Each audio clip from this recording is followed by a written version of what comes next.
Hello ළමයි කොහොමද ඔයාලට? ඔයාලා හැමෝම හොඳින් කියලා මං හිතනවා. අද අපි කතා කරන්නේ ශිෂ්‍ය ජීවිතයේ තීරණාත්මක ප්‍රශ්නයක් ගැන. ඒ තමයි රෑ 10න් පස්සේ පාඩම් කිරීම ඇත්තටම සුදුසුද කියන එක. සමහර යාළුවෝ කියනවා පාන්දර තමයි හොඳම කියලා. ඇත්තටම විද්‍යාව මේ ගැන කියන්නේ මොනවද? අද වීඩියෝ එකේ අපි මේ ගැන ගැඹුරින් සාකච්ඡා කරමු. සෑම මිනිසෙකුටම ජීව විද්‍යාත්මක ඔරලෝසුවක් තියෙනවා. මේකට කියන්නේ ඔයා බලහත්කාරයේ රෑ ඇහැරිලා ඉන්නවනම් ඔයාගේ මොළයේ ප්‍රීෆ්‍රොන්ටල් කෝඩෙක්ස් එක වෙහෙසටපත් වෙනවා. එතකොට පාඩම් කරන දේවල් මතක හිටින්නේ නැහැ. රෑ 10න් පස්සේ පාඩම් කිරීමේ වාසි සහ අවාසි ගැන අපි දැන් බලමු.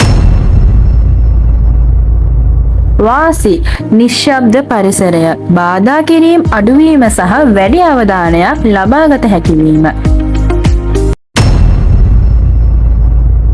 අවාසි පැත්ත ගත්තොත් නින්ද අහිමි වෙන නිසා මතකය දුර්වල වෙනවා.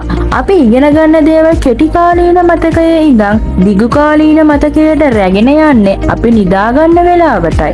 ඔයා නිදිමරනවා කියන්නේ ඒ ප්‍රොසෙස් එක බාධා කරනවා කියන එක. ඔයාට ගැළපෙන මනෝවිද්‍යාත්මක විසඳුම් ටික මොනවාද? ඔයා රැට පාඩම් කරනවා නම් අනුගමනය කරන්න ඕන නීති කිහිපයක් තියෙනවා. රෑ 12ට පෙර නිදා ගන්න. අඩුම තරමේ පාන්දර 12ත් 4ත් අතර නිින්ද ඉතා වැදගත්. නිල් ආලෝකය, ෆෝන් එක පාවිච්චි අඩු කරන්න.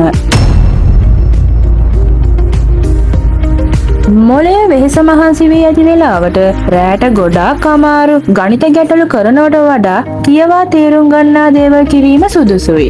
ඉතින් විභාග කාලෙටත් මේක ගැලපෙනවද? විභාගෙට සතියක් තියෙද්දි රෑ නිදිමැරීම සම්පූර්ණයෙන්ම අසාර්ථකයි. මේ වෙලාවට අවශ්‍ය වෙන්නේ ෆ්‍රෙෂ් මයින්ඩ් සෙට් එකක්. අවසාන වශයෙන් මට කියන්න තියෙන්නේ රෑ 10න් පස්සේ පාඩම් කරනවද නැද්ද කියන එක තීරණය වෙන්නේ ඔයාගේ ශරීරයේ ස්වභාවය අනුව. හැබැයි කිසිම වෙලාවක පැය 6ක නිින්ද කැප කරන්න එපා. ඔයා පාන්දර පාඩම් කරන කෙනෙක්ද රෑට පාඩම් කරන කෙනෙක්ද? ඒ ගැන පහලින් කමෙන්ට් එකක් දාගෙන යන්න. මේ වීඩියෝ එකේ ඔයා යමක් ඉගෙන ගත්තා නම් සෝෆියාස් හබ් channel එක subscribe කරන්න අමතක කරන්න එපා. එහෙනම් ඊළඟ වීඩියෝ එකෙන් හමු වෙමු. අදට යන්න.